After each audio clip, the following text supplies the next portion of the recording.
une grosse boule. Voilà, vas-y, appuie-toi dessus. Écrase-le. Voilà. Voilà. 9 points là aussi. Et là. C'est dur, hein. Voilà.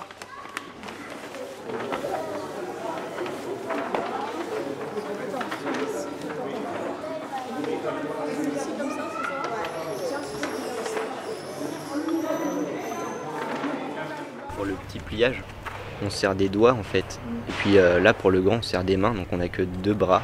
Donc ça change vachement au niveau de la prise de la feuille et tout. C'est vachement difficile d'aller retourner la feuille, d'aller la plier.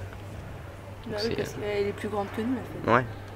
C'est pour ça qu'il faut être 2, ça fait qu'on a 4 bras quoi. Quand on arrive, on les voit tout de suite, on est surpris de voir des grands trucs, alors que si c'était des petits pliages, ce serait banal, assez banal finalement. Sur petit format, chacun invente. Sur grand format, pour plier correctement, on est 2. Et donc ce qu'on avait imaginé seul se transforme, plus les dimensions du papier, etc. Ça fait changer les choses.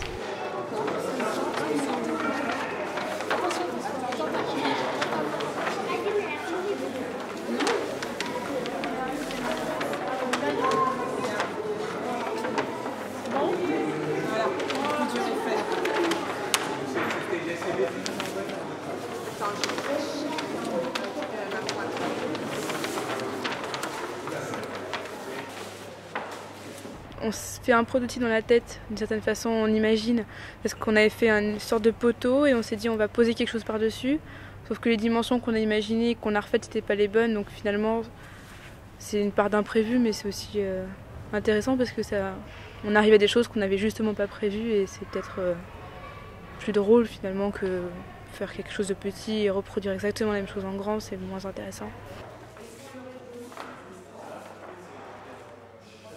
Et puis il y a aussi le fait qu'on investit l'espace de plus en plus et donc là il y a une espèce de liberté qui se prend aussi par rapport au lieu et comment l'investir en étant de plus en plus présent. Attends, je me rappelle plus comment je fais. Ah oui, dans le bateau. Alors c'est comme ça. Tu l'avances comme ça.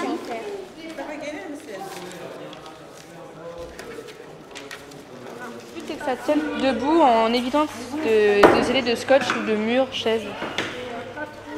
Mais ce qu'on pense pas, c'est que tu peux vraiment froisser. Là, si tu froisses comme ça, ça tient après. Petit ou grand format, ça marche pour ça. Alors ça va se plier.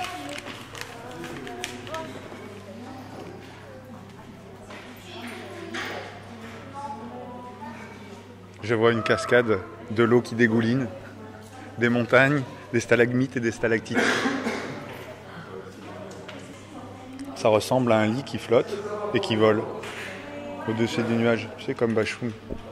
Je cloue des clous sur les nuages, sans échafaudage.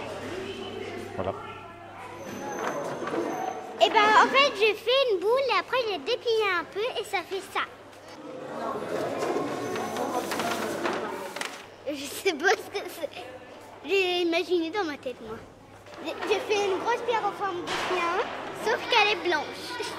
En papier. Je l'ai fait en papier. J'aime pas tellement cette forme. Je préfère celle-là. Celle qui ressemble à des morceaux de drap, comme pour s'échapper d'une prison.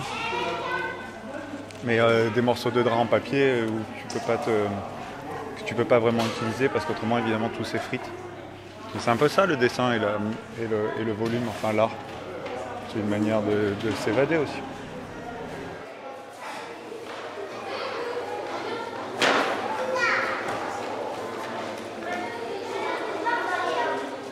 Une école d'art, on utilise quand même énormément de papier, c'est un des supports standards, enfin nécessaires.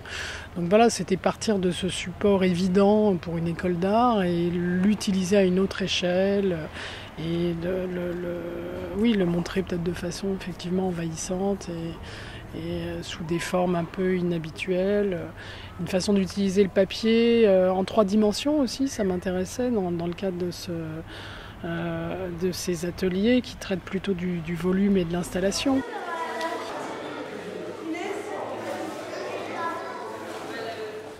Ça change et puis c'est une vue qui est assez rare, quoi. On voit rarement les choses du haut et c'est ce que je préfère, je pense. Le but c'était la propagation du papier, quoi. Donc on a essayé d'investir l'espace, enfin que le papier investisse l'espace et remplisse l'espace au maximum, quoi. Un peu comme si on noyait l'espace dans le papier, quoi. Et je pense que c'est ce qu'on a essayé de faire, quoi.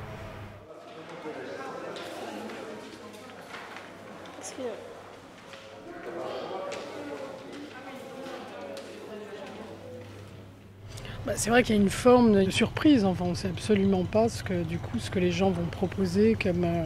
Là il y a eu plein de pliages qu'on n'avait pas travaillé, en tout cas on n'est pas du tout parti sur les avions, etc., des formes très communes d'utilisation du pliage de papier à petite échelle qui ont été là transposées à plus grand. Donc il y a eu pas mal de propositions dans ce sens-là. Et oui, une part un peu d'inconnu sur l'accumulation de ces formes qui vont se côtoyer et dont on ne sait pas forcément de quoi ça sera fait. Nous, on alimente et on a amené une matière qui est présente, mais autour de ça, les gens ont fait leurs propositions de façon assez ouverte.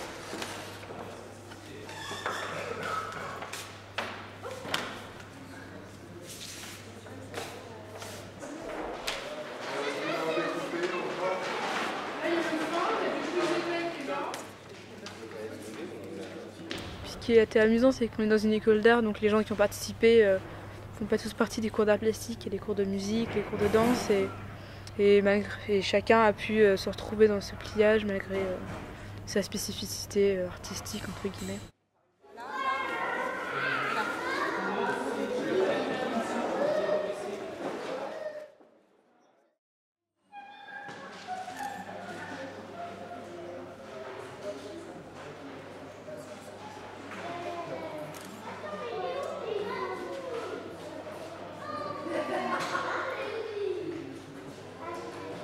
Finalement, c'est assez frappant de voir qu'avec une feuille très grande, qui était la même pour tout le monde, chacun a réussi à proposer des volumes et des histoires très différentes.